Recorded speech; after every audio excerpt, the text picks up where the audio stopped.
Hello, hello. Hi, everyone. It's Courtney Shavante here, and I am live at Central. Well, not really live. I'm recording from Central Park, and today I'm just like I'm feeling a lot of different things. But one of the things I'm feeling the most right now is gratitude.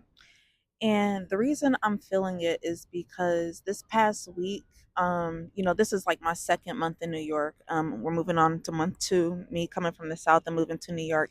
And it's been such a roller coaster of emotions. But this last week, especially, like I was having a very, very hard time adjusting.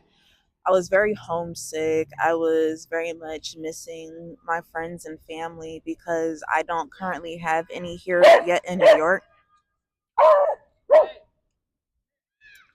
Excuse my loud dog if you hear him in the background. Like he's at the park too with my son, and he keeps barking at everybody that's walking by. There's kids, there's sirens, like there's a lot going on.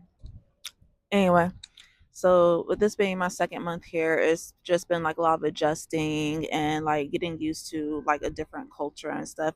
And it's just been a little bit difficult, like, getting homesick, being in something that's so new, even though I'm still really loving it here. So, if you don't know, I am from Augusta, Georgia, and before I came here and end up coming here, I was tinkering with the idea of moving back to Augusta because I was in Columbia, South Carolina before I actually left here. So the time I spent in Columbia, like I wasn't really enjoying it. There wasn't anything that I really wanted to do out there. I didn't want to get my own place out there because I didn't want to put roots there that I didn't want sticking. I didn't want to get stuck there. It's like so I refused to like go rent anything or anything like that. But now that I'm here, I'm trying to be like really appreciative for it. And if you don't know, there's been like a huge storm that passed by recently, Hurricane Helene, I believe it was, and the devastation that it put through like my hometown of Augusta, Georgia, like is just it's insane. And I'm definitely praying for like all my friends and family that are still in that area who are currently dealing with the aftermath of all that, because I know that they're really having to lean on each other right now. But it just gave me like a different shift in perspective because I'm sitting here like being all sad because like, I'm not down there, I'm not with them, and I'm just feeling very alone and by myself. But if I had gone back down to Augusta, Georgia, I would have been dealing with a lot of the similar things that many of them are. They were without power, some of them for over a week. They were without like cell phone connectivity. A lot of people didn't have running water.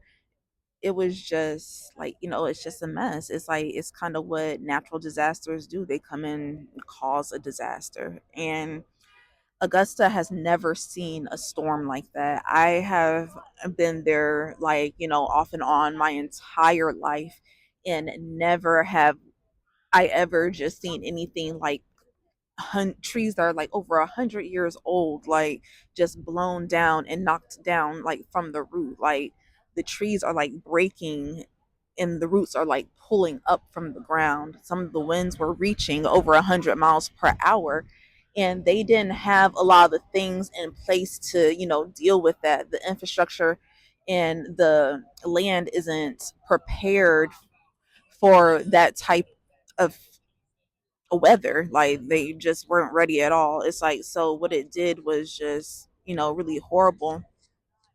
And I can't imagine like going through that right now, and especially after having freshly moved, because I still would have been moving around the same time or so. It still would have been like around the same time frame. So what if like, I was just down there like getting my stuff together and everything, and then, especially with just getting started, you don't have much because I'd be restarting somewhere else.